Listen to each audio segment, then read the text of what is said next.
I was at the end of my third year, supposed to be going into a fellowship year. It's basically a program at our school where you kind of help teach and have some time to do research and stuff like that.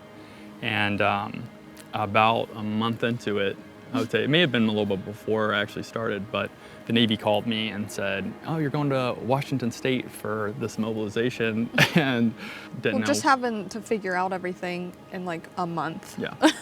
Where we were gonna live, how we were gonna get here, because they weren't really. It's not like they wanted family to come. It was supposed to just be Thomas. Mm-hmm. So we kind of had to figure out moving the kids and I up on our own. So we wouldn't be separated for a year. Yeah. So that was hard to like navigate and figure out. Yeah, and then it was just the stress of like, well, what does this mean for Thomas and the path that he's on with school? I'm adopted from Brazil. My family adopted me when I was 3 days old.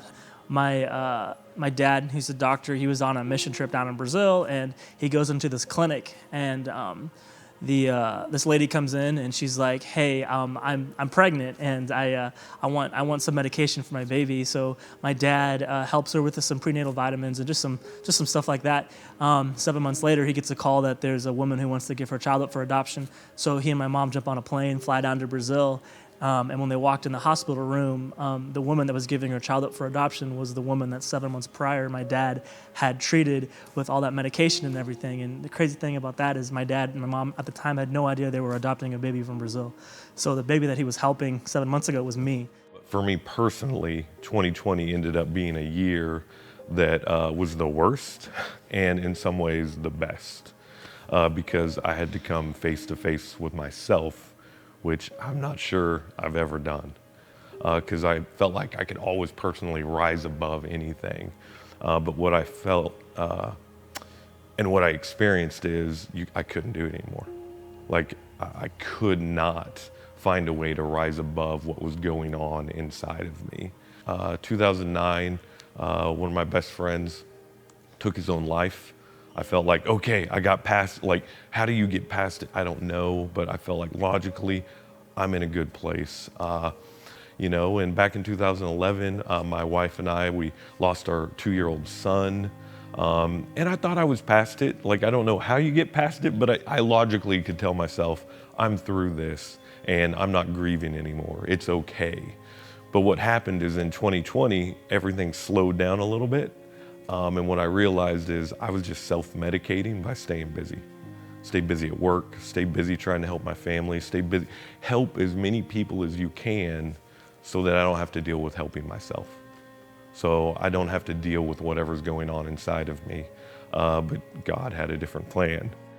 I feel like we just kept saying like we need to trust God in this, and but it was hard, especially because I feel like God has had me on this plan to do medical school, and I just was like, am I not doing what you want me to do? I'm like, you're pulling me off this path. I thought this is where you wanted me to be going, and it was just this time where I was like, I don't know what you want. So instead of looking for like having friends to like fill that kind of like loneliness, I really just turned to my relationship with God, and I feel like it helped me a lot.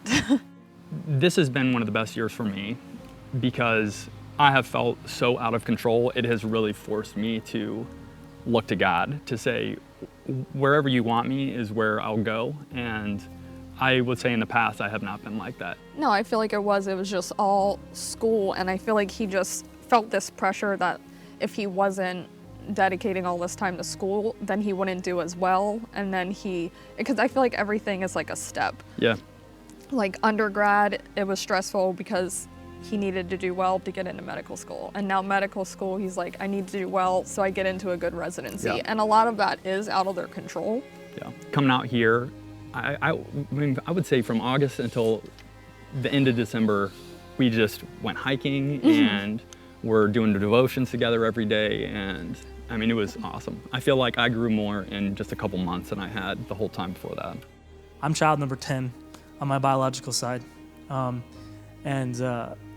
Three, I believe it's two or three of my siblings had already died before they were 20 because they were shot or stabbed and all kinds of stuff. There's a lot of different stuff that I could be living, but just grateful to be where I'm at right now with my family. When I felt like I wanted to give up on all kinds of ministry, he showed me the love. He showed me that I was created for worship. I was created for music. When I've been broken, he's pulled me up and fixed me. I've seen him take pain and turn it into joy and healing. I've seen him take misery and turn it into happiness, sadness, and just the feeling of joy. By the end of 2020, honestly, I was in a place where I had thought some things I had never thought before in my life, and that is, everyone's going to be better without me. The world's going to be better without Brennan Conklin here.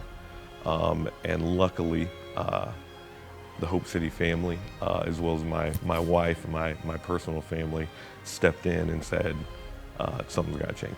Like, you need to figure this out. So I did.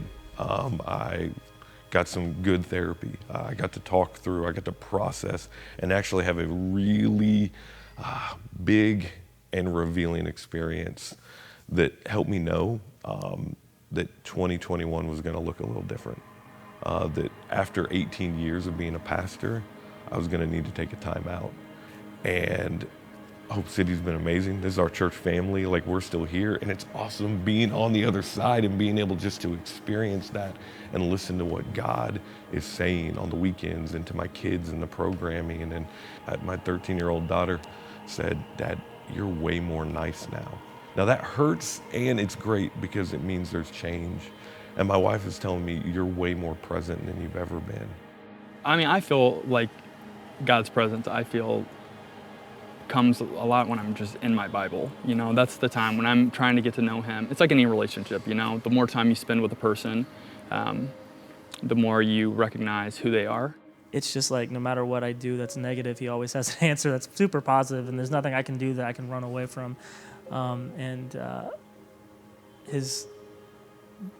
The word power is just so strong for me. And for other people, it means strength. God is strong, but for me, his power is in the comfort that I have in his arms. And honestly, I couldn't have done it without this place. I couldn't have done it without my family.